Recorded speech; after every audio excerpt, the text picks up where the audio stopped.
Okay, so in the last month, I've had 3 dreams about moving offices. Hmm. And so this, I'm going to share the first one. Okay. Um, so in this dream, I walked back into my office, which I shared with 2 other people. Hmm. One is a current coworker, and another one is a classmate from like 30 years ago Hmm. that I haven't seen or talked to in probably that many years. They had moved my desk from one side of the room to another, and I was really mad at them. And I just went on and on about how upsetting it was, how they didn't have my permission to move it. They wouldn't like it if I had moved theirs. And now I had to set up my computer again, my monitors, and I'm someone who likes predictability, and Scott would never have to move because he had a special computer and nobody would mess with that. So anyway, Scott just stared at me while I was going on, and then Suzanne just never looked at me and never said a word. Um, so then I think our manager came in and told us we're actually moving to a whole nother side of the building. So we're in the building was like remind me of a big government building with like stone stairs where you walk up and you go either to the left or to the right, with different wings. And we were going to be moved to the other wing and up one story. So I started gathering my belongings and started following her over to that side. And it wasn't very long before I realized something was wrong with my with footwear. And I looked down, I had a winter boot on one foot and a slip-on shoe on the other. So I went back to that old office to get my other slip-on shoe. By then, other people had moved in there. It was really bustling with activity, and it was expanded out to like an opening had been made to another office. And so, anyway, I look on the floor for my shoe, and there are other shoes on the floor all over. And I quickly find my slip on shoe and I find my other winter boot. And then I'm again, going to try and go to the new office. And I was following somebody there because I hadn't been there yet. And I never did make it there. There are other things that happened that are not very clear. One thing I forgot though is our manager had told us she was going to tighten up on the rules in the new place.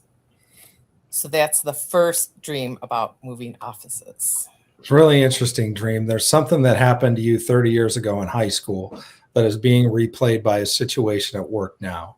And it's causing you to move out of your comfort zone. And the idea of the shoes is you're not ready for it or you're not prepared. So wow.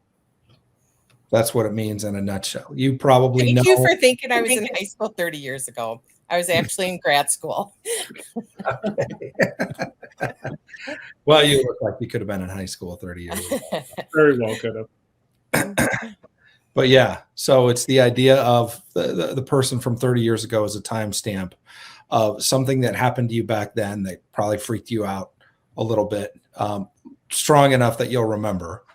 And whatever you're thinking about, it's probably that thing. Usually it'll come to mind and people will be like, oh, okay, you don't have to tell us what it is. But there's something about a situation, a work situation, and the other person in the dream that's being replayed now that is dealing with what happened 30 years ago. And God is moving you. The move is coming from God. He's moving you out of your comfort zone. It feels you don't like it. You're not happy about it. And it's not something that you want to do. And he wants to, you're not prepared for it because, again, shoes, Ephesians 6, the readiness of the gospel of peace. And so God wants you to be prepared because you like the stability and the security. And frankly, those just aren't the times we live in.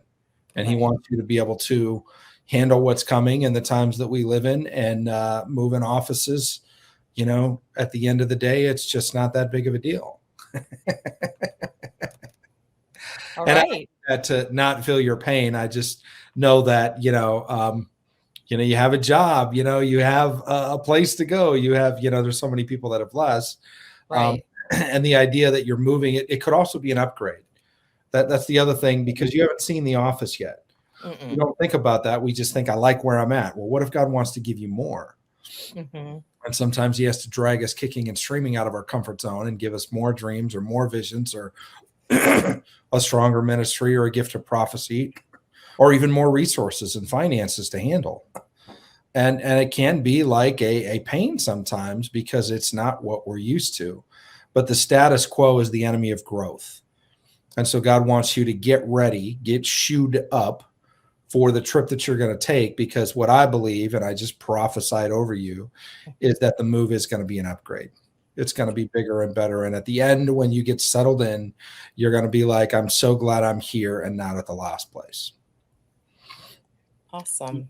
Did you start out on the first floor of this building? I believe it was the first floor. Yes.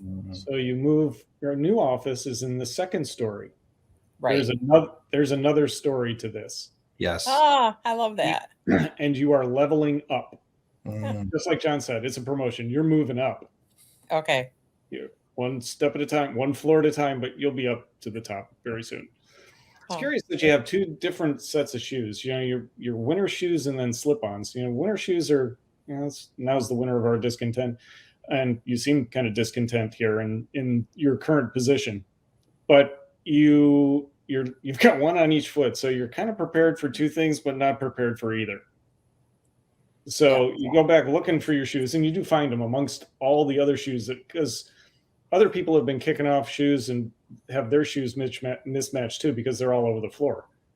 So the people that have gone on before you have done the same thing, gone through the same things that you're going through. So be encouraged that you're not the only one that's going through this. And the people that are up on the second floor, there's a whole bunch of them. So there's other workers that you're going to be with that are just saying they're in the same boat as you are. They're going through the same struggles as you are, but they're moving up too. You know, so you're going to be amongst friends in this new place. The manager tightening up the rules at the end. I don't know about that. Okay. You can't get rid of your own manager, but you know. Well, it's just the idea that more is required at a higher level. There'll be more accountability. So more is required, promoted. That makes sense. So yeah. Thank you. Well, I'm going to have to pray on all that too, and see what 30 years ago. Nothing jumped out at me, but I you know, I'm going to pray on that one. Think of change or transition. I feel like there was something that happened with a change or transition that you weren't ready for, and it made you feel kind of like you're feeling now with these three dreams. But the idea that you had three means not only that the matter is firmly decided, but it's either happening now or it's going to happen like immediately, like post haste. And so God, you know, things are about to shift, but don't fear the shift. Be ready for it and know that it's going to be a promotion. Okay. So when you said nothing jumped out at me, I heard Spider-Man. With great power comes great responsibility. Right. So it goes along with your upgrade. You know, it's like John was saying, the when you get upgraded, there's a greater responsibility and accountability, and you'll be ready for it because you're going to swing into it. Thank you, Uncle Ben. Neat. That's great. All right. Thank you both.